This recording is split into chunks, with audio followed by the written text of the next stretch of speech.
All right, more Scraft. This might be the last one for this evening because I want to play Scraft. is the key reason there. Here we are with PurplyDino. Up in the top left of Hang on. Is this the game that I've already done? Is that what's happening here? No, it isn't. Because look, it's PurplyDino in the top left, and it's Rufflecopter or whatever in the down at the bottom. Playing on Redshift again. I don't know. Why not? PurplyDino this time not expanding into the gold, and I'm not sure why not. It went pretty well last time. You got away with it. Why wouldn't you? This time it's Ruffle that's gone for the gold expo, with PurplyDino going for the more standard. And I don't hit either. I mean, take the gold as your third ticket. Personally, I think I probably would go gold first. Just personal preference. Look, this hatchery is going to. There's a five mineral tax on this hatchery. Hate to see it, man. Hate to see it. So the hatchery is going to go down in the gold for Dino as well. Now, last time it was a roach fight. Nobody minds a roach fight. It's all good things. If you sense a roach fight coming, how do you get yourself an edge? There once was a time in StarCraft when even pro games would of Zerg versus Zerg would just be like this miserable line of roaches against another miserable line of roaches, and the numbers were so tight that if one player had like 42 roaches and the other had 44 roaches, it was all over for the player with 42 roaches, and you're like,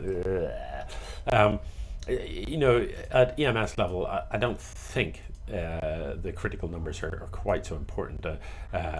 When pros are doing it, they're both going to get the perfect engage. We're not. We're not good enough for that. So engagements will sometimes be a bit sloppy, and it'll be about the positioning. So, to give yourself an advantage in a roach fight, what you're looking to do is make sure all of your roaches are shooting. That is overwhelmingly the most important thing to do. So roaches can get in each other's way, and what you find is, if you've clicked on the mini map, the first roaches stop to shoot because they can't shoot while moving, and therefore, because they stop at maximum range and your opponent's roaches stop at maximum range, the kind of row of roaches behind that isn't shooting at all. So what you have to do is avoid that and actually right click that. Why would you build a roach warren there? That is literally disgusting. I mean, seriously? How did the worker even get that? Did it walk the whole way around to build a warren there? What is this? What the hell is happening here? I am loving the burrowed roaches. That is another way that you can carve out an advantage. Get the roaches burrowed, because once you get that upgrade that I can't remember the name of, whatever it's called, regenerative talents or something, when roaches are burrowed, they regenerate health like literally twice as fast. You can just burrow these. You don't. No, I was loving that. No, PurplyDino. Dude, all you had to do was hit the R button and those roaches vanish out of sight. They regenerate health super quickly, way quicker than your opponent's roaches do.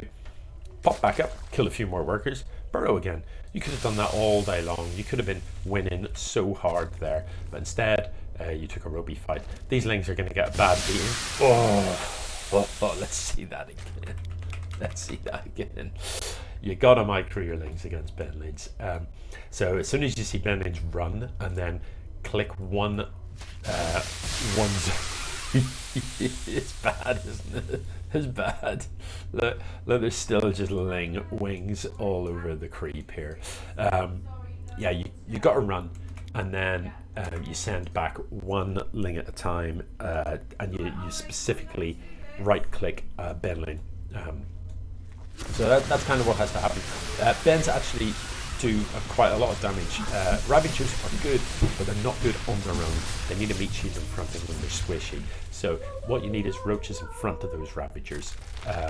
to take the shots. Roaches are armored. They'll take mainline hits to the chops. They'll do okay with it. Ravagers will not. You want the Ravagers in the back, firing over the top of stuff with those corrosive battles. That's what they're there for. So in general, this is quite a few Ravagers. In general, 3 or 4 Ravagers is probably just what you want in the mix. Okay. And the key thing here is you've got to have the roaches in front. So you can see those corrosive battles arcing over, doing excellent work there for ROFLMAOxX.